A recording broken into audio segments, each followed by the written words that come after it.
আজকে আমি আপনাদেরকে কয়েকটা গুরুত্বপূর্ণ ফাংশন কিভাবে ব্যবহার করে সেটা দেখাবো। সেগুলো হচ্ছে SUMIFS, AVERAGEIFS, COUNTIFS, এগুলো প্লুরাল, নট ইফস। তো আমি আগে সাম, এভারেজ, কাউন্ট এগুলো কীভাবে করতে হয় সেটা দেখিয়েছিলাম এবং সাবটোটাল দেখেছিলাম একটা ভিডিওতে। তো এখানে এগুলোর ইফস দেখাতে যাচ্ছি। এগুলোর ব্যবহার হচ্ছে এরকম যে সাম কিন্তু এভাবে যদি কয়েকটা সিলেক্ট করে তারপরে আমি নিচে যাই তাহলে এখানে সাম দেখায়, কাউন্ট কতগুলো, এভারেজ এখানে দেখায়। এটা সহজেই করা যায় এবং এমনকি যে অটো সামে ক্লিক করে এটা সাম বের করা যায় সহজে। কিন্তু এই সমস্ত ইফসের জন্য কোনো অটো সাম ইফস নাই। তো এটা জানতে হবে আপনাকে কীভাবে ব্যবহার করবেন, সেই জন্যই আমি দেখাচ্ছি। আর এর ব্যবহারটা কি সেটা হচ্ছে যে আমি একটা রিপোর্ট, ধরেন একটা ইয়ারলি রিপোর্ট আছে যেখানে আমি সাম করলে ইয়ারলি সামটা পাচ্ছি, কিন্তু যদি এমন চাই যে কোন মাসে একটা রিপোর্ট চাচ্ছে আবার, অথবা কোন মাসে কোন একজন সেলস পার্সনের পার্সোনাল রিপোর্টটা, তারপর আবার সেই সেলস পার্সন কোন আইটেমটা বিক্রি করছে সে একটা পার্টিকুলার আইটেমের রিপোর্ট, এগুলো করতে গেলে আমাদের সামইফস লাগবে এবং কন্ডিশনে আস্তে আস্তে অ্যাড করতে হবে। তো আরেকটা ব্যাপার হচ্ছে সামইফসের কিন্তু একটা সাম ইফ আছে। তো সাম ইফ হচ্ছে যে একটা কন্ডিশন। তো আমি যদি এই সামইফসের মধ্যে একটা কন্ডিশন ঢুকাই দিই, যেমন জানুয়ারি মাসের ডাটা আমি এখানে নেব, তাহলে কিন্তু ওই সিঙ্গুলার সামইফ হয়ে গেলো। এই জন্য সামইফ আলাদাভাবে শেখার দরকার নেই, শুধু সামইফসের ব্যাপারটা শিখলেই হবে। আর ওইটা যেহেতু একটু উল্টাভাবে আর্গুমেন্টগুলো দিতে হয়, সুতরাং এই দুইটার মধ্যে কনফিউশন লেগে যেতে পারে। সে কারণে আপনার এটাই শিখেন, ওইটা শেখার কোনো দরকারই নেই আসলে। তো আমি দেখাচ্ছি কীভাবে ইউজ করতে হয়। তো প্রথমে ইকুয়াল সাম ইফস,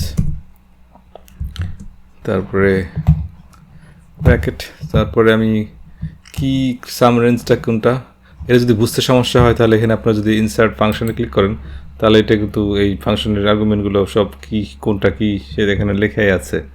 তো অ্যাকচুয়াল সেলস টু সাম, আমরা সাম করবো হচ্ছে হলো এটা এসে গেল। তারপরে সাম ক্রাইটেরিয়া রেঞ্জ, কোনটার মধ্যে থেকে আমি এই কন্ডিশনটা নিচ্ছি, কোন ইয়েতে, এই যে এইটাতে। তারপরে কন্ডিশনটা হচ্ছে যে এটা জানুয়ারি মাস, এটা যদি আমি এখন ওকে করি তাহলে এটার ভ্যালু চলে আসবে। তো দেখি এটা হলো কি না। তো জানুয়ারি মাস এখান থেকে শেষ, এটা যদি সবগুলো সিলেক্ট করি তাহলে এখানে দেখেন পাশে এখানে 554.71 টোটাল, তার মানে এটা হয়েছে। তো তারপরে আমি এটাকে কপি করে আমি আরেকটা ক্রাইটেরিয়া শুধু অ্যাড করে দিচ্ছি। তো ক্রাইটেরিয়া এখানে পরবর্তী ক্রাইটেরিয়া হচ্ছে যে ক্রাইটেরিয়া রেঞ্জটা কী হবে, এবার রেঞ্জ হবে হচ্ছে সেলস পার্সন দিলাম কমা, এবং কার সঙ্গে কম্পেয়ার করব, এই সেলস পার্সনের সাথে। হ্যাঁ, এটা হয়ে গেল, এন্টার, এটা চলে আসলো। আবার ওর আগেরটা কপি করে এটাতে আর একটা ক্রাইটেরিয়া অ্যাড করবো, সেটা হচ্ছে এবার কীভাবে 29টা পর্যন্ত অ্যাড করা যায়, মনে হয় না কখনো কারো দরকার হবে এতগুলো অ্যাড করার। তো যাই হোক, এবার কী কম্পেয়ার করছি, কার ভিতরে, আইটেমের ভিতরে খুঁজছি, কোন আইটেমটা খুঁজছি, পার্টিকুলার আইটেমটা হচ্ছে পেন্সিল। এভাবে হয়ে গেল, এভাবে এর সাম হয়ে গেল। তবে যদি আমি মনে করেন যে এখানে যদি জানুয়ারি আছে, তো এখানে যদি মান্থটা জানুয়ারি থাকতো, পুরোটা লেখা থাকতো, তাহলে কিন্তু এটা বাদ পড়তো, যেমন এটা কমে গেল, এই 450 কিন্তু এখান থেকে কমে গেছে। তো সেটা করার জন্য এখানে আমরা এখানে ওয়াইল্ড কার্ড ইউজ করা যেতে পারে, যে এম্পারস্যান্ড, তারপরে স্টার, কোটেশনের মধ্যে স্টার, যদি করি তাহলে আবার এটা ইনক্লুড হয়ে গেল এর মধ্যে। তো পরবর্তী ফাংশন যত ঠিকমতো কাজ করে জন্য আমি এটাকে আবার ডিলিট করে দিচ্ছি। আচ্ছা, আরেকটা ব্যাপার, সেটা হচ্ছে যদি এমন হয় যে আমি চাচ্ছি যে সমস্ত সেলস টোটাল 30-র উপরে সেগুলো শুধু কাউন্ট করবে এই জানুয়ারি মাসে, সেটা করতে গেলে কেন করতে সেটা আমি একটু পরে দেখাচ্ছি। ক্রাইটেরিয়াগুলো আসলে মানে দিতে হয় স্ট্রিং হিসেবে, সেটা দেখানোর জন্য আমি এটা করছি। তো সাম রেঞ্জ হচ্ছে এটা, তারপরে ক্রাইটেরিয়া রেঞ্জ হচ্ছে প্রথমটা, তারপরে ক্রাইটেরিয়া হচ্ছে এটা, তারপরে এখন আমার আবার নতুন ক্রাইটেরিয়া রেঞ্জটা হচ্ছে এই সেলস টোটালটাই গ্রেটার দেন 30। তো এইটাকে পুরোটাকে আমাকে আসলে এই দিতে হচ্ছে হলো অ্যাজ এ স্ট্রিং হিসেবে, মানে এখানে কেন জানো এটাকে স্ট্রিং হিসেবে দিতে হয়, সেটা গ্রেটার দেন 30, যদি এটা নাম্বার 30 কিন্তু নাম্বার, তারপরে এটাকে স্ট্রিং হিসেবে দিতে হয়। যদি এন্টার করি এখন কিন্তু চলে আসবে। তাই আমি দেখছি এটাকে সত্যি হয়েছে কিনা। তো জানুয়ারি মাসে যে সেলস টোটালটা 30-র উপরে তার যোগফল, তো জানুয়ারি মাস এইটা প্রথম, তারপরে কন্ট্রোল, এইটা দুইটা 30 উপরে আর কই 3 4 5, এটা হয়ে গেছে 222 86 হয়ে গেছে।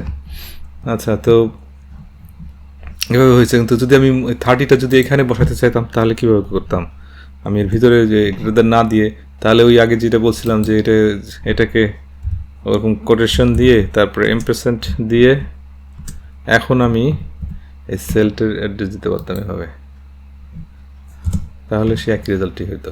এখানে তখন আমরা 30 জায়গায় যে কোনো নাম্বার ইউজ করে 32 করতে পারতাম, এরকম চেঞ্জ করা যেত।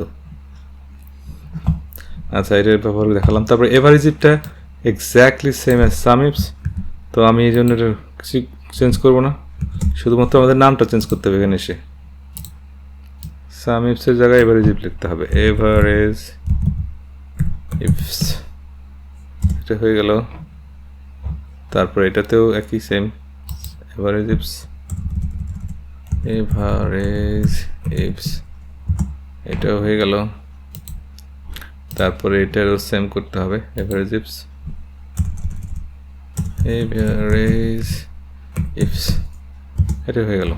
তারপরে এবার কাউন্ট, আমি কাউন্টের আগে বলছিলাম যে কাউন্ট সব কাউন্ট করে, কিন্তু কি কাউন্ট করে সেটা বলছিলাম না। আসলে কাউন্ট শুধুমাত্র নাম্বার কাউন্ট করে, আর কোনো যদি এমটি অথবা টেক্সট হয় তাহলে আর কাউন্ট করবো না। তো দেখাচ্ছি সেটা, ইকুয়ালস COUNT কাউন্ট। তারপর আমি যদি এই আইটেমের একটা কাউন্ট করতে যাই তাহলে এখানে কত আসে? এখানে 0, কারণ সবগুলোই টেক্সট অথবা এমটি, এটার কোনো কাউন্ট হবে না। তারপরে ইউনিটে যদি কাউন্ট করতে যাই,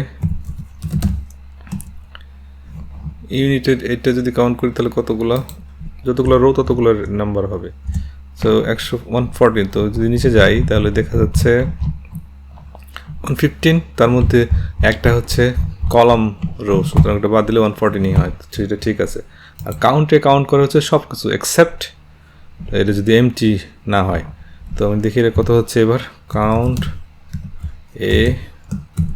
এবার আবার সেই আইটেম দিব। ওকে, দেখেন এটা 113, কারণ হচ্ছে 114 ছিল কিন্তু সবগুলোর রো, কিন্তু 13 কারণ একটা হচ্ছে এমটি, এই কারণে। আর এটাতে এই 114ই হবে, কারণ এর মধ্যে 114ই আছে, সবগুলোর মধ্যে ভ্যালু আছে, যদিও টেক্সট অথবা নাম্বার, এখন নাম্বার আছে সুতরাং কোনো সমস্যা হবে না সেক্ষেত্রে।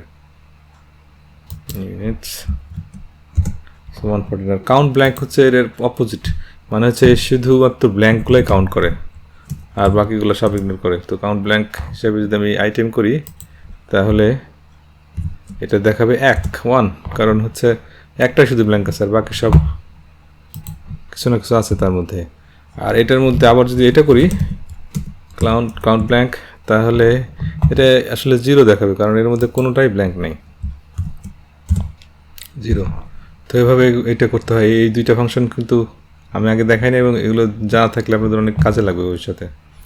আচ্ছা, তারপরে কাউন্ট ইফস। তো কাউন্ট সাম এবং এভারেজের মতো, কিন্তু এটাতে একটা আর্গুমেন্ট কম লাগে। যেমন দেখাচ্ছি, কাউন্ট ইফস এর মধ্যে প্রথমে ক্রাইটেরিয়া রেঞ্জ হচ্ছে আমার যে মান্থটা, ক্রাইটেরিয়া রেঞ্জ, এবং তার মধ্যে ক্রাইটেরিয়াটা কি? ক্রাইটেরিয়া হচ্ছে জানুয়ারি।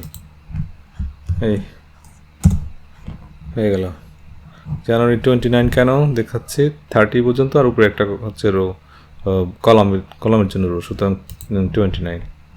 তারপরে পরেরটায় দেখাচ্ছি, এটা কপি করে নিয়ে তারপরে একটা ক্রাইটেরিয়া শুধু অ্যাড করে দিই, তাহলেই তো হয়ে যায়, কষ্ট করে না। এখানে কামা ক্রাইটেরিয়া রেঞ্জ কী হবে এবার? একটা ক্রাইটেরিয়া রেঞ্জ হচ্ছে সেলস পারসন, কামা এই ক্রাইটেরিয়া হচ্ছে এটা, এন্টার, এটা হয়ে গেল। আর পরেরটা আমি কপি করে এখানে আরেকটা ক্রাইটেরিয়া অ্যাড করে দিচ্ছি আগের মতো, কমা ক্রাইটেরিয়া রেঞ্জটা এবার হচ্ছে আইটেম, কমা ক্রাইটেরিয়া হচ্ছে এইটা, এন্টার। তো আমি লাস্টেটা মিলে দেখাচ্ছি, তাহলে বোঝা যাবে বাকিগুলো হয়েছে কিনা। মার্চে মোয়াজ পেন্সিল কয়টা আছে? মার্চে প্রথমে মোয়াজ খুঁজতে হবে। মোয়াজ একটা, পেন্সিল, মার্চ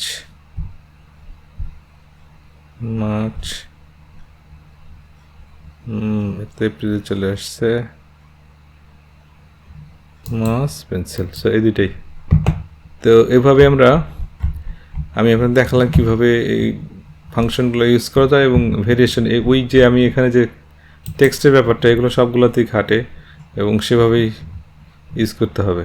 আশা করি আপনাদের কাজে লাগবে এই ফাংশনগুলো ভবিষ্যতে। পরবর্তী ভিডিও দেখার আমন্ত্রণ জানিয়ে আজকের মতো এখানে রাখছি।